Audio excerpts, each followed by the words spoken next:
There I am. I know my husband is dead. A helicopter is hovering nearby to take me to an emergency trauma center.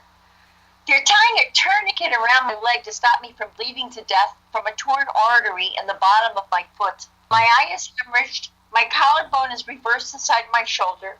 I've lost a ligament from my knee, and I've just been told to be loving and kind to everyone. Bed. Love. Bed. Bed. Love. Beyond. Beyond. Bed, love, beyond. Bed, love, beyond. Hey, what's going on, everybody? Welcome to Bed Love Beyond, the podcast for the hopeful and the hater in us to discuss sex, love, and whatever's clever with like-minded people like you who are also in limbo with love like us. If you want to be a part of the show and want us to talk about a topic or ask us anything in general, you can write to us at bedlovebeyond@gmail.com or text us at 201-862-8233. And today's episode is episode 84, From Eternity to Earth, When Love Hails from Beyond. And today we have author Irene Weinberg, and we're going to talk about, I am going to talk to her later today in the episode. Jennifer is not here. She'll be out for the next couple episodes, and she'll be back on episode 87. So I had the lovely pleasure of talking with Irene Weinberg about her book, They Serve Bagels in Heaven, which has received 5 stars and comes in the form of paperback, audiobook, and books on CD. And it is a book about one couple's story of love, eternity, and the cosmic importance of everyday life. So essentially, her book is about her husband who passed away. His name is Saul, that continues to speak with her from beyond the grave. And I just found that interesting. She wrote to us via email to be on the show and to discuss her story and her book. And I was like, oh, hell yeah, because I feel that realm of spirituality is fascinating to me. And while I was speaking with her, her story, it reminded me of what's it called? The movie Signs, actually, with Mel Gibson, Joaquin Phoenix, Abigail Breslin, maybe? I forget who the little girl was. But yeah, I was just like, whoa. And Kieran Culkin. But I was just like, man, it just reminded me of that story. And I love Signs is one of my favorite movies, one of my top 5 actually. I was just mesmerized to find out what she was talking about. So yeah, so we're gonna get into the interview now. Please enjoy what you're about to listen to. It's real fascinating, and just the depths of just the other world. I find that completely fascinating. So here is myself and Irene Weinberg with the interview. Enjoy. Hello, everyone. This is Bed Love Beyond, and I'm Martini, and we are here with author Irene Weinberg. Hello, how are you doing, Irene? I'm doing great, Martini. How are you today? I am doing okay. So, That's great. Yes, and when I got your email, I was astonished as the story about the story, and I know I didn't even get like a fraction of it, but I was just amazed at what your book and what your story had to entail. So, can you please tell the audience what is your book about? Okay, well, I'm still pretty amazed that this happened to me. I was a traditional middle-aged gal, married to my wonderful guy, and I did not believe in spirituality. I thought it was a bunch of baloney. And we were married about 17 years, a little over 17 years. And one day I was washing some dishes at my kitchen sink, and I suddenly got a very strong thought. And the thought, or the message, it was really a message, said to me, Saul has to go. Many lessons will be learned from his death. Can you imagine? This was no way a thought that I would generate. Mm-hmm. And I was filled a glass of water, and I went over to him. He was watching a Jets game on TV.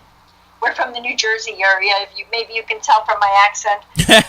But he was watching a Jets game on TV, and I kissed the top of his head, gave him the glass of water, and started thinking about how people would be impacted by his death. He was a very loved guy. Postscript, there were 1,000 people at his funeral. There were unbelievable, and I suddenly said to myself, this is ridiculous. And I put it out of my mind, and I never said a word to Saul or anyone else. Yeah. 2.5 months later, we were coming home from a wonderful ski weekend. We were skiers, and we had a ski house in the Catskill Mountains. We were coming home. We'd been on the New York State Thruway for about an hour and a half, and suddenly I felt the car go into a huge swerve. I looked over at Saul, and I saw that he was sound asleep at the wheel. Oh, wow. Yeah. I called out to him, and he woke up, and he went to pull the car out of the swerve, but instead we started to flip up into the air. And as we began to flip, I immediately got a second message in my head, and it said, he's not going to make it. You are. Wow. We flipped 4 times, Martini. I felt like I was in a gigantic roller coaster. And when we landed upside down, and we had slid into a ravine. Thank God we took no one else with us. We held up traffic on the thruway for 2.5 hours. My car was completely totaled. And I look over at Saul, and my knee is hurting, and but I'm totally conscious through the whole thing. Yeah. And I look over at him, and his entire personality has left his body, and indeed he's dead next to me. Oh, my God. And I say to myself, holy moly, I got these messages, and he's gone.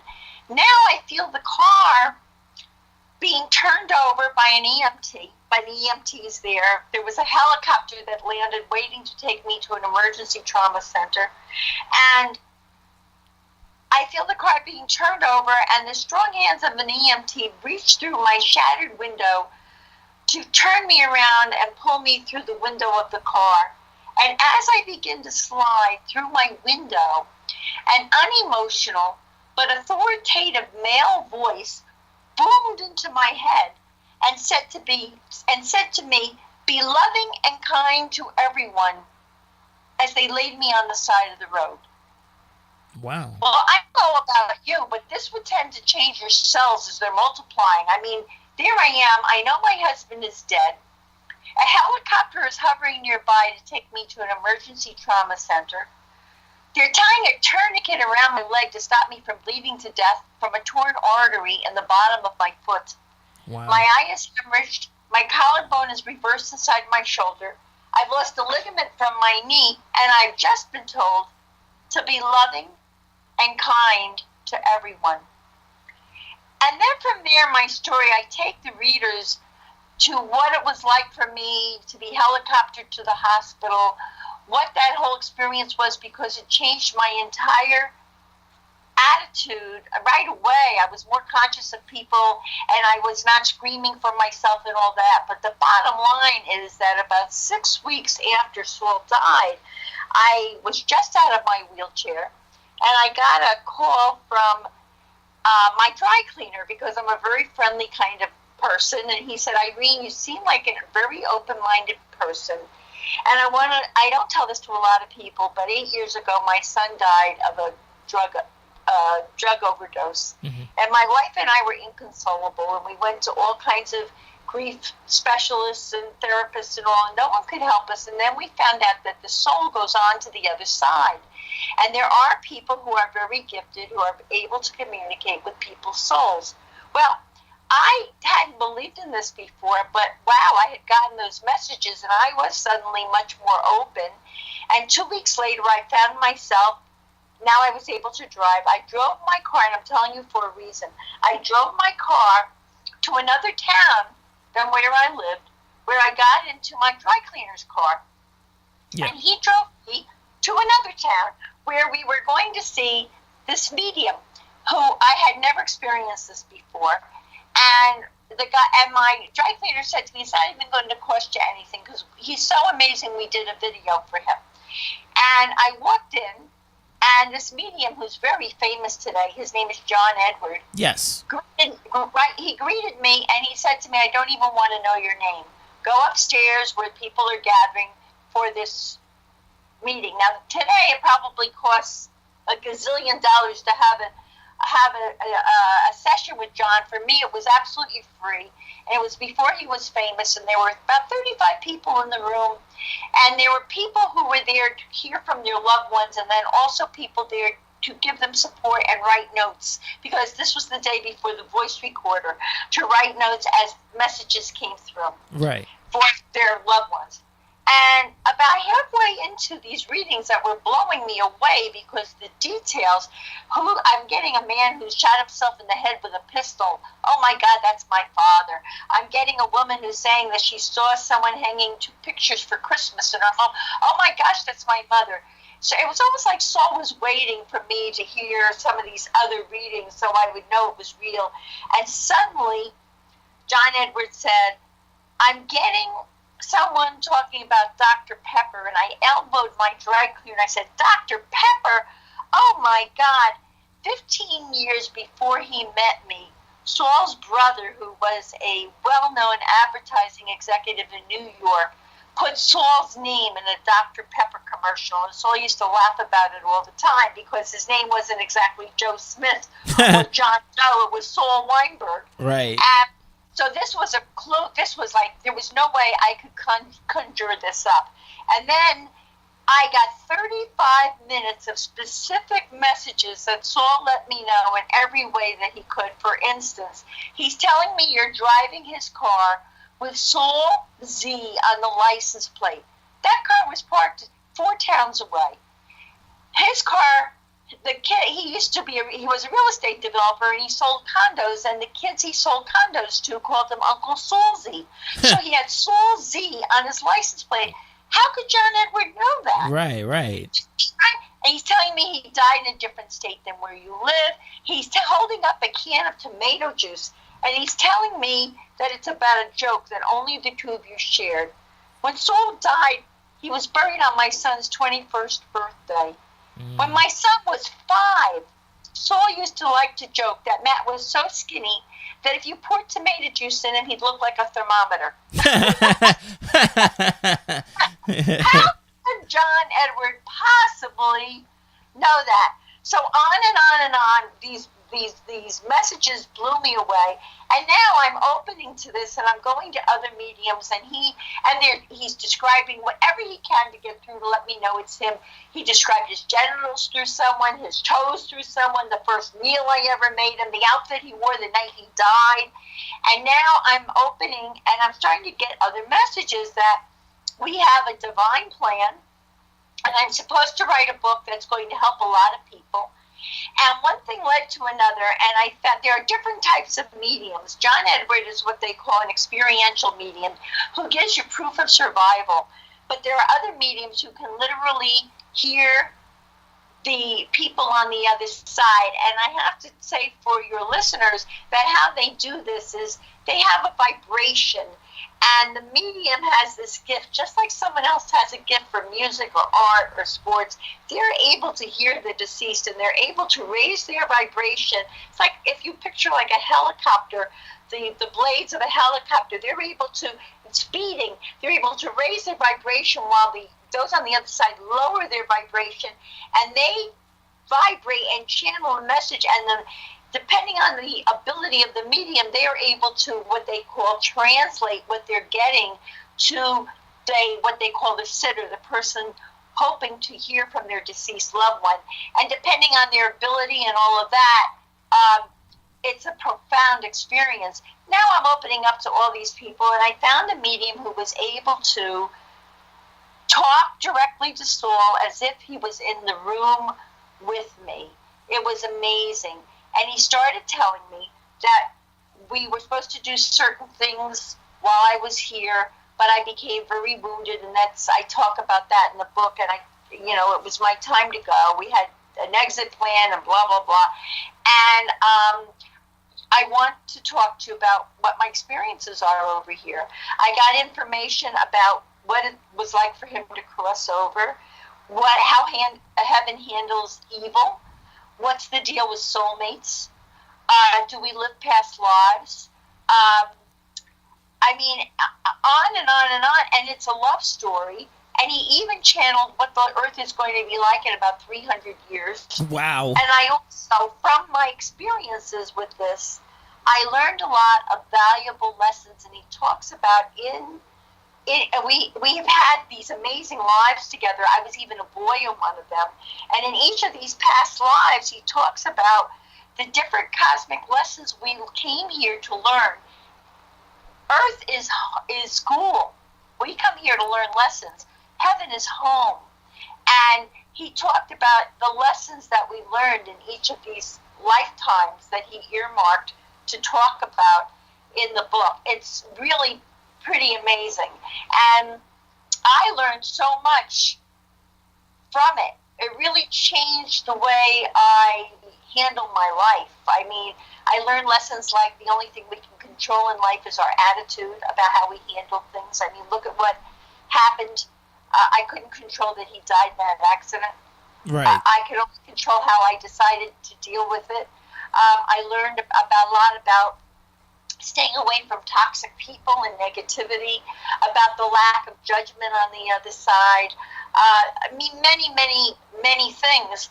And I also opened up to helping a lot of other people and finding good mediums and helping people to get that healing for themselves. It's very profound for me and for a lot of other people. And I have to say, if people want to, I hope they'll want to buy my book. It's got a lot of laughs in it. So had an amazing rival sense of humor, and that absolutely comes through when he tells the story and talks to people. And it's a fun read, and it's also very touching because I was killed in one of those lifetimes. I lost a son who was also killed. He talks about how difficult it was for him to forgive when the people who had killed us crossed over to the other side, and he saw them there. He talks a lot about what happens when we cross over and what it's all about. Wow, that's that is an amazing story. So you say in the tagline of your book, it says this book is about one couple's story of love, eternity, and the cosmic importance of everyday life.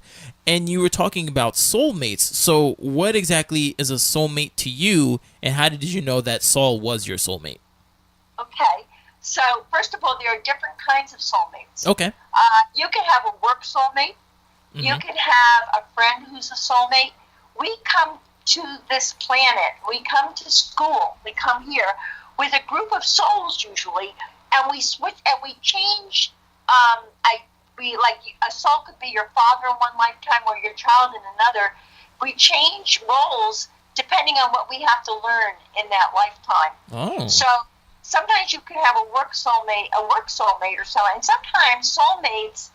I mean, our love soulmates. Saul and I have been love soulmates, and we've gone through many lifetimes together and learned. But there is also like a lifetime I talk about where I had to learn lessons on my own, and Saul stayed on the other side while I came to the planet on my own to learn certain lessons. So I did not have my soulmate with me in that lifetime. He was around me. He knew what was going on in my life, but this was my lifetime to explore and learn different things. Just like in this lifetime, he had to leave early, and I have more growing to do for my life and my lessons in this lifetime. Saul has a passage in the book, and if I can very quickly find it, and I'm not sure I can, but I could read it to you, Martini, that he describes what it's like to have a love soulmate. And let me see. I'm not sure I can find it quickly enough for our interview. Okay, here it is. It is a basic truth of my soul that I am Irene's soulmate. This means her soul and mine have a basic atomic structure that is so harmonious, it's like the notes of a song. I'm at my strongest, most loving, most intelligent, and most courageous when I'm in her presence. Just as one must have air to breathe, I need to be near my soulmate in order to truly thrive. And that is how he describes a love soulmate. A love soulmate makes you better. A love soulmate, you thrive in each other's company. You're sort of on the same team. You learn together. But there are also soulmates who come through who are not necessarily your love soulmate, but that's your soulmate who's going to be your dear friend in that particular lifetime and perform other functions. You and your co-host may be soulmates, and you may have a lot that you're learning together in this lifetime. It may not be that love soulmate, but you definitely came in to learn lessons together and to achieve things together. Wow. That you know what? I wouldn't put it past us.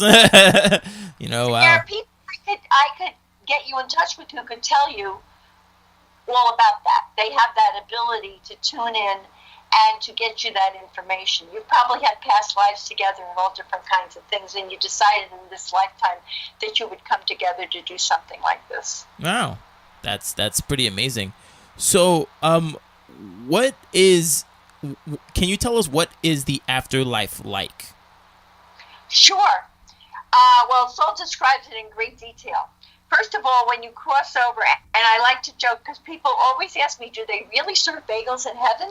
So I will tell everyone on page 8, they will find the answer to that. Okay. But it's a lot of, or they can listen to the answer to it on the audio book and all.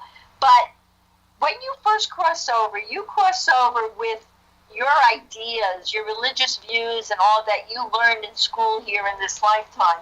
But when you cross over, you get a much more universal view. And you would eventually come to know that no one religious concept can do justice to the true magnificence of what the source is and where we all go to be home. And you get a much more universal view when you cross over. You have a life review. You get together with your angels and your spirit guides, and you go through what you came here to accomplish. We all are given amnesia on this side, because if you really knew what it was about, you wouldn't learn the lessons you've come here to learn, because part of the lessons in this lifetime is that you're making choices. Right. And you do have freedom of choice. And you're making choices to learn to lean towards love or to lean towards fear and hate. And there are a lot of choices to be made because the main idea is for your soul to keep evolving. When you cross over, you actually go to a vibrational plane where your vibration matches, and if people are very evil or they've done things, it's not a hell with burning and all that kind of thing. It's more like there's not a lot of light there, and they have to do a lot of healing. There are healing places on the other side. People are greeted when they cross over by their loved ones. I have to say, and Saul described that depending on what your needs are, because you leave your body behind, so now, your vibrant people will come through to mediums and they will describe themselves when they were younger, and the pain is behind them and the illness and whatever the problems were, and they have a much more universal view of things. And there are different communities on the other side, depending what people project as to what they need, and and where they go. I have a very funny story to tell you like that. Saul and I had a friend who he wasn't a friend, he was a business associate, and he was not a nice guy, and he was very, very, very mean to his first wife when he divorced her. Yeah. So one day I was talking to a medium, and this guy had just died. And I knew he crossed over, but he did not believe in this stuff, and he used to say it's, malarkey and blah, blah, blah. Right. So I was talking to this particular medium, and I said to her, I want to ask Saul, because she was one of these mediums who can be very verbally accurate, and you can have a conversation through her. I said, Saul, have you seen Alan on the other side? He just crossed over. And Saul said, oh, yes. He said, well, I am way down the line for him to see, because the first person who greeted him when he crossed over was his ex-wife. And there was quite a lot of reckoning that he had to do, and he was very surprised and shocked, and there are quite a few people here waiting to connect with him. So I'm sure I'm at the end of the line. And that was pretty funny, because first of all, this medium would have no idea that he had an ex-wife that he was very unkind to. And Right. This information came right through her from him to me. Yeah. So Yeah, right. So you cross over, and he describes in the book exactly what it's like in heaven. There's a chapter that he dedicates to telling people what it's like on the other side, what it was like for him, what healing is like, what it's been like for him when people have done evil, and how he has struggled with forgiveness, which is a lot of what goes on in heaven. How you learn how to be non-judgmental, and why some people come back, and why some people can't come back, because if they've committed such heinous evil and hurt on this side, they often cannot come back until all the healing of their victims has taken place, which could be for some people forever. There are no soul really comes to this planet to do harm. That's a choice a soul makes. Right. To harm, and there's a lot of healing that is required when souls do that. So is that how heaven handles evil, by not letting you come back or communicate with people on this side? Like, for instance, you cannot come back because you have to feel. So when people say there's no justice, when you cross over, you get to feel all the hurt that you perpetrated on other people. You actually experience. You feel it. You feel that emotion. You feel what you did, and people have to do. It's not a hell and brimstone, but it's a part of their lessons, and they have to do penance in different ways. There's one story Saul talks about in the book about how a man was very, very, very abusive to his family, and his children turned to drugs, and he had really been he had stolen money out of the business and destroyed his partner's life and all of this. And when he got to the other side, he actually got to feel everything that he had done, and wow. the ramifications of what he had done to his family and these people. And he had to constantly try to channel help to his loved ones on this side, even when they weren't particularly receptive, because one daughter had turned to drugs from all the pain, and that he had incested her and all of this kind of thing. And he had to be on the other side and keep experiencing this pain and trying to help them. Oh my goodness. It's pretty amazing. Yeah. But this, as Saul describes this, it's fascinating. And I'll tell you what it does. A lot of people tell me that it takes away the fear of death for them. It gives them a better way to look at life, and it gives them more of a passion for life. I have been to a gallery, Martini, where I walked in with a medium, and we did not. A gallery is a group of people who get together, and a medium comes in, and she gets messages for the different people in the group from their loved ones on the other side. You cannot be this accurate for 10, 12, 15, 25 people or whatever. Boom, boom, boom, and one after another, with details about their lives, and it's so healing and cleansing for people. And we walked in one day, and I knew no one. I'm from New Jersey. We were at a hotel in Burlington, Vermont.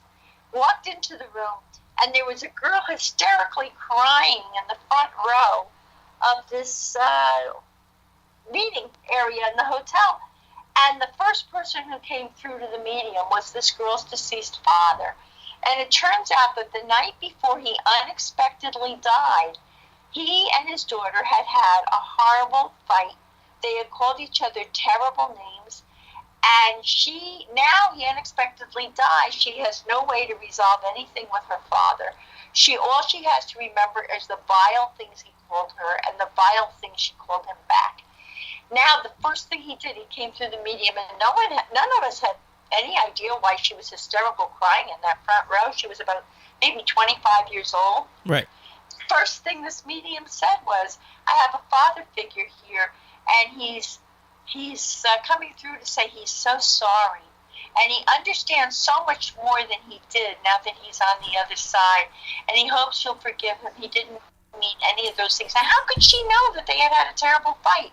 This girl was hysterical crying, but the difference in this woman from when she was crying and then at the end when she was relieved and joyous, and she had heard from her father. And the thing I took away from that is, and Paul talks about, that you need to be conscious in your lifetime. Even if a person is nasty to you, there are ways to protect yourself, but you need to be conscious of how you deal with things and how you talk to people, because they have cosmic ramifications when you cross over.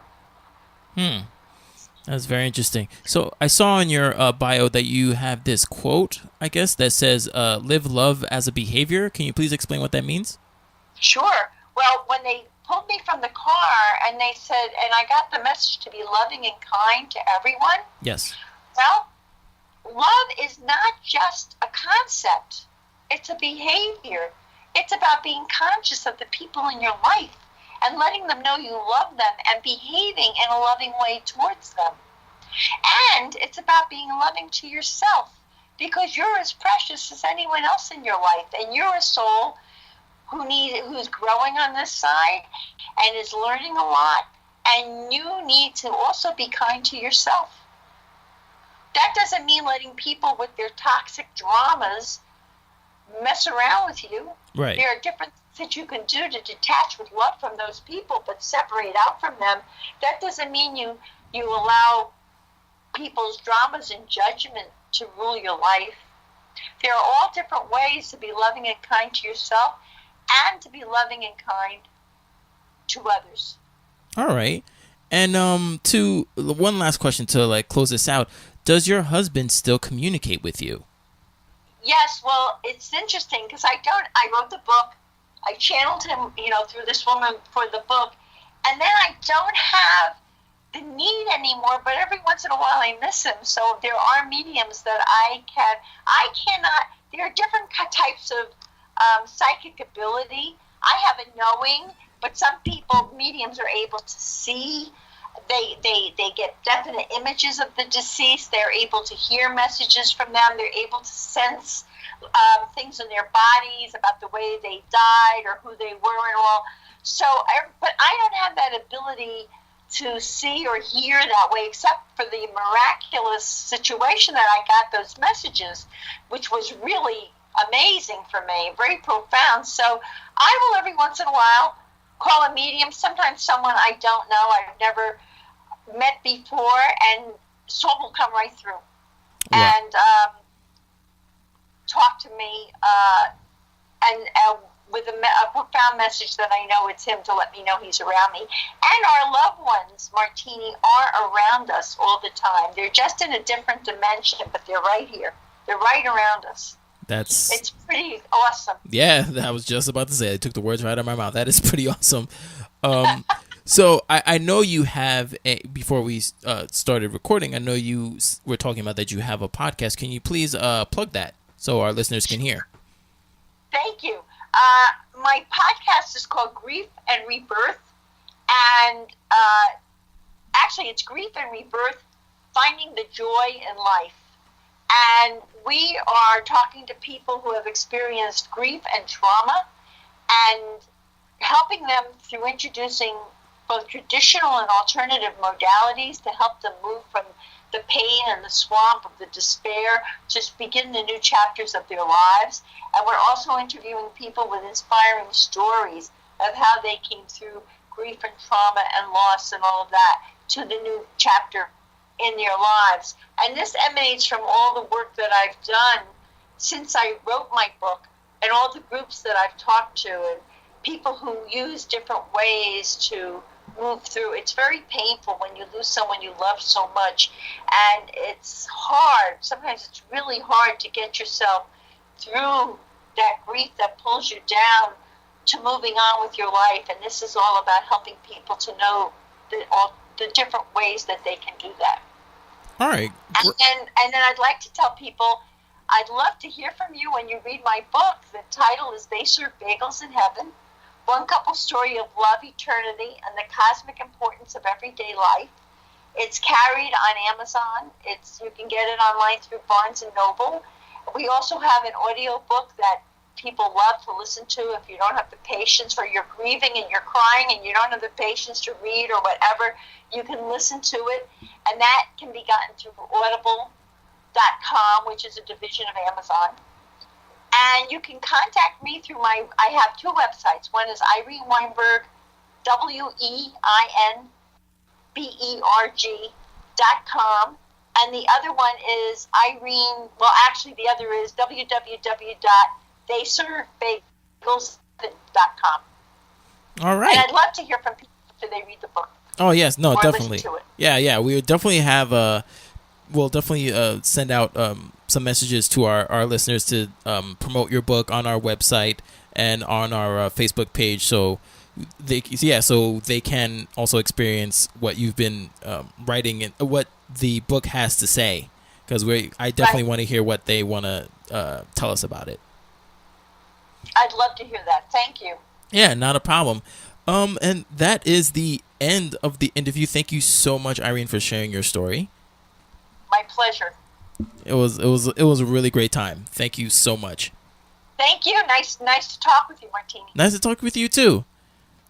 All right. Many blessings. Like I like to say, to be continued. Yes, that definitely. Yes, to be continued. Thank you so much, Irene. Thank you. All right. Bye. Bye-bye. Okay, that was Irene Weinberg. Thank you so much for being on the show. Like I said, fascinating story. So, again, we'll hand it off to the audience. Have you had an experience like that where a loved one has contacted you from beyond the grave? Would you like to go to a medium and ask for that? What would you say? What would you do? I don't know if I have anybody in particular myself if I would want to reconnect with. I mean, I know I have people who have died in my life, like practically all my grandparents from my mother and my father's side. But I don't know if I would want to hear from them. No offense to them, but I don't think I have a longing to have anything resolved from them. They died when I was pretty young. But do you have anybody that you'd love to listen to? Again, if you could, a spouse, a grandparent, mother, father, children, please let us know. You can email us at bedlovebeyond@gmail.com. You can also hit up our website for more information about this and Irene's information. And you can go to our podcast as well. You'll find all that stuff on www.bedlovebeyond.com. You can give us a call, text us, or leave a message at 201-862-8-BED. That is 201-862-8233. You can hit us up on Facebook to talk about this subject with our other fans, our other followers, at www.facebook.com/bedlovebeyond. And also you can follow us on social media at bedlovebeyond on Instagram, Twitter, and YouTube. Thank you so much. That is the end of the show. Thank you for listening to us on Podbean, iTunes, Pocket Cast, Stitcher, and Google Play Music. Please rate, review, like, and subscribe to us on any of the devices that you listen to. Thank you so much for listening to the show. We'll see you later. Bye.